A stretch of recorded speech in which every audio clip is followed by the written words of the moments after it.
ರಾಜ್ಯ ಬಿಜೆಪಿ ಈಗ ಮೈಚಳಿ ಬಿಟ್ಟು ಧರ್ಮಸ್ಥಳ ವಿಚಾರದಲ್ಲಿ ಅಖಾಡಕ್ಕೆ ಇಳಿತಾ ಇದೆ. ಇಷ್ಟು ದಿನ ಸ್ವಲ್ಪ ಕಾದು ನೋಡೋಣ ಅನ್ನುವಂಥ ಮನಸ್ಥಿತಿಯಲ್ಲಿದ್ದಂಥ ಬಿಜೆಪಿ ನಾಯಕರು ಈಗ ನೇರವಾಗಿ ಧರ್ಮ ಯುದ್ಧದ ಹೆಸರಲ್ಲಿ ಅಖಾಡಕ್ಕೆ ಇಳಿತಾ ಇದ್ದಾರೆ.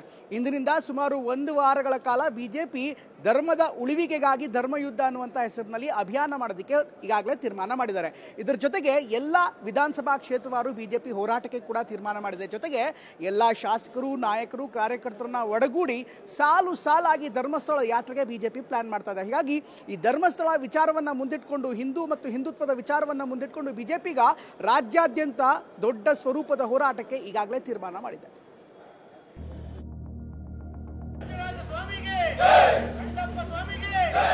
ಯಾವ ಷಡ್ಯಂತ್ರಗಳಿದ್ದಾವೆ, ಕುತಂತ್ರಗಳಿದ್ದಾರೆ, ಇದನ್ನ ಬಲಿಯಾಗ್ತಕ್ಕಂಥ ಕೆಲಸ ರಾಜ್ಯ ಸರ್ಕಾರ ಮಾಡಬೇಕು.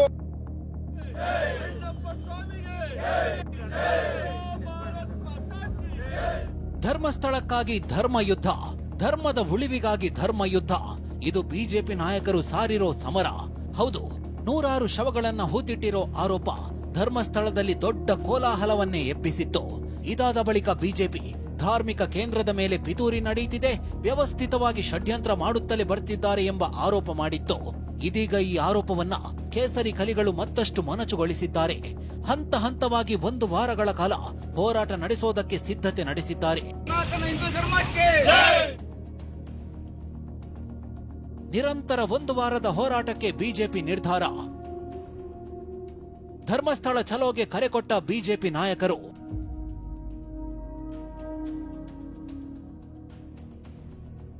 ಧರ್ಮಸ್ಥಳ ಕ್ಷೇತ್ರದ ಪರವಾಗಿ ಹೋರಾಟ ನಡೆಸೋದಕ್ಕೆ ಬಿಜೆಪಿ ಗಟ್ಟಿ ನಿರ್ಧಾರ ತೆಗೆದುಕೊಂಡಿದೆ. ಅದರಲ್ಲೂ 1 ವಾರಗಳ ಕಾಲ ಬೇರೆ ಬೇರೆ ಹಂತದಲ್ಲಿ ಪ್ರತಿಭಟಿಸೋ ತೀರ್ಮಾನ ಮಾಡಿದೆ. ರಾಜ್ಯದ ಎಲ್ಲಾ ವಿಧಾನಸಭಾ ಕ್ಷೇತ್ರದಲ್ಲಿಯೂ ಧರ್ಮದ ಉಳಿವಿಗಾಗಿ ಧರ್ಮಯುದ್ಧ ಪ್ರತಿಭಟನೆ ನಡೆಯಲಿದೆ. ಬಳಿಕ ಪ್ರತಿ ಕ್ಷೇತ್ರದ ನಾಯಕರು, ಕಾರ್ಯಕರ್ತರು ಧರ್ಮಸ್ಥಳ ಚಲೋ ಕೈಗೊಳ್ಳಲಿದ್ದಾರೆ. ಈ ಬಗ್ಗೆ ಸಾವಿರಾರು ಕಾರ್ಯಕರ್ತರ ಜೊತೆಗೆ ಧರ್ಮಸ್ಥಳಕ್ಕೆ ತೆರಳಲು ಮುಖಂಡರಿಗೆ ಬಿಜೆಪಿ ನಾಯಕರು ಸೂಚನೆ ಕೊಟ್ಟಿದ್ದಾರೆ. ಬಿವೈ ವಿಜಯೇಂದ್ರ ನೇತೃತ್ವದಲ್ಲಿ ಹೋರಾಟದ ರೂಪುರೇಷೆ ರಚನೆಯಾಗಿದೆ. ಬಿಜೆಪಿಯ ರಾಜ್ಯಾಧ್ಯಕ್ಷ ವಿಜಯೇಂದ್ರ ಮಾತನಾಡಿ, ಧರ್ಮಕ್ಕಾಗಿ ಅಥವಾ ಧರ್ಮದ ಉಳಿವಿಗಾಗಿ ಧರ್ಮಯುದ್ಧ ಅನ್ನುವಂಥ ಹೆಸರಿನಲ್ಲಿ ಸಂಪೂರ್ಣವಾದಂತಹ ಹೋರಾಟವನ್ನ, ಪ್ರತಿಭಟನೆಯನ್ನ ಮಾಡೋದಕ್ಕೆ ಮುಂದಾಗ್ತಾ ಇದ್ದಾರೆ.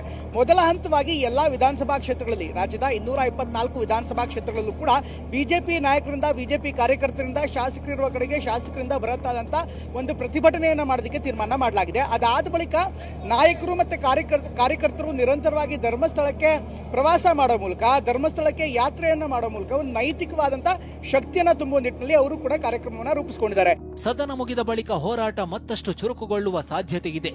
ಈ ಬಗ್ಗೆ ಮಾತನಾಡಿರೋ ಬಿಜೆಪಿ ರಾಜ್ಯಾಧ್ಯಕ್ಷ ಬಿವೈ ವಿಜಯೇಂದ್ರ ಸರ್ಕಾರದ ವಿರುದ್ಧ ವಾಗ್ದಾಳಿ ನಡೆಸಿದ್ದಾರೆ. ಅಪಪ್ರಚಾರಕ್ಕೆ ರಾಜ್ಯ ಸರ್ಕಾರ ಕಡಿವಾಣ ಹಾಕಿಲ್ಲ, ಇದರ ಹಿಂದೆ ಪಿತೂರಿ ಇರಬಹುದು ಎಂದು ಅನುಮಾನ ವ್ಯಕ್ತಪಡಿಸಿದ್ದಾರೆ. ತನಿಖೆಯ ಸಂದರ್ಭದಲ್ಲಿ ಯಾವ ರೀತಿ ನಿರಂತರವಾಗಿ ಸಾಮಾಜಿಕ ಜಾಲತಾಣಗಳಲ್ಲಿ ಅಪಪ್ರಚಾರಗಳು ನಿರಂತರವಾಗಿ ನಡ್ಕೊಂಡು ಬಂದಿದೆ, ಯಾವುದೇ ಅಪಪ್ರಚಾರವನ್ನ ನಿಲ್ಲಿಸ್ತಕ್ಕಂತ, ತಡಿತಕ್ಕಂತ, ಕಟ್ಟೆ ಹಾಕ್ತಕ್ಕಂತ ಕೆಲಸ ರಾಜ್ಯ ಸರ್ಕಾರ ಮಾಡಲಿಲ್ಲ. ಕೋಟ್ಯಾಂತರ ಭಕ್ತರ ಭಾವನೆಗೆ ಧಕ್ಕೆ ತರ್ತಾ ಇದ್ರೂ ಸಹ ಈ ಅಪಪ್ರಚಾರಗಳು ರಾಜ್ಯ ಸರ್ಕಾರ ಇದನ್ನ ತಡಿತಕ್ಕಂತ ಕೆಲಸ ಮಾಡಲಿಲ್ಲ.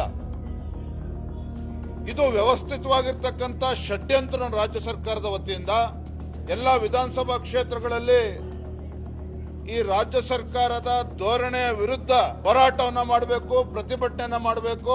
ನಮ್ಮ ಬೇಡಿಕೆ, ಯಾವ ಷಡ್ಯಂತ್ರಗಳಿದ್ದಾವೆ, ಕುತಂತ್ರಗಳಿದ್ದಾರೆ, ಇದನ್ನ ಬಲಿಯಾಗ್ತಕ್ಕಂಥ ಕೆಲಸ ರಾಜ್ಯ ಸರ್ಕಾರ ಮಾಡಬೇಕು. ಬಿಜೆಪಿ ನಾಯಕರಿಂದ ಸಾಲು ಧರ್ಮಸ್ಥಳ ಯಾತ್ರೆ. ಇಷ್ಟು ಮಾತ್ರವಲ್ಲ, ಧರ್ಮಸ್ಥಳ ಕ್ಷೇತ್ರದ ಪರವಾಗಿ ನೈತಿಕ ಬೆಂಬಲ ಕೊಡಲು ಏನೆಲ್ಲ ಮಾಡಬೇಕೋ ಅದನ್ನೆಲ್ಲ ಬಿಜೆಪಿ ಮಾಡುತ್ತಲೇ ಬರ್ತಿದೆ. ಕಳೆದ ವಾರವಷ್ಟೇ ಯಲಹಂಕದ ಬಿಜೆಪಿ ಶಾಸಕ ವಿಶ್ವನಾಥ್ ಬೃಹತ್ ಯಾತ್ರೆ ಕೈಗೊಂಡಿದ್ರು. ತಮ್ಮ ಬೆಂಬಲಿಗರೊಂದಿಗೆ ಧರ್ಮಸ್ಥಳಕ್ಕೆ ತೆರಳಿದ್ರು. ಇದಾದ ಬಳಿಕ ಇವತ್ತು ಬ್ಯಾಟರಾಯನಪುರ ಕ್ಷೇತ್ರದಿಂದ ಮುಖಂಡರು ಯಾತ್ರೆ ಕೈಗೊಂಡಿದ್ದಾರೆ. 500 ಕಾರುಗಳಲ್ಲಿ ಪುಣ್ಯಕ್ಷೇತ್ರಕ್ಕೆ ತೆರಳಿದ್ದಾರೆ. ನಮ್ಮ ಬ್ಯಾಟರಾಯನಪುರ ವಿಧಾನಸಭಾ ಕ್ಷೇತ್ರದಿಂದ ಸುಮಾರು ನಾವು ಒಂದು 500 ಕಾರುಗಳಲ್ಲಿ ನಾವೊಂದು ಧರ್ಮ ಯಾತ್ರೆಯನ್ನು ಮಾಡ್ತಿದ್ದೀವಿ.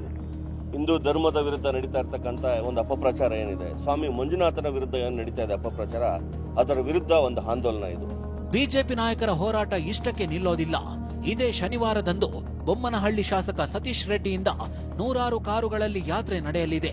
ಸೋಮವಾರ ಜಯನಗರ ಶಾಸಕ ಕೆಸಿ ರಾಮಮೂರ್ತಿ, ಬಳಿಕ ವಿಜಯನಗರ ಗೋವಿಂದರಾಜನಗರ ನಾಯಕ ಉಮೇಶ್ ಶೆಟ್ಟಿಯಿಂದ ಧರ್ಮಸ್ಥಳ ಪ್ರವಾಸ ಕೈಗೊಳ್ಳಲಿದ್ದಾರೆ.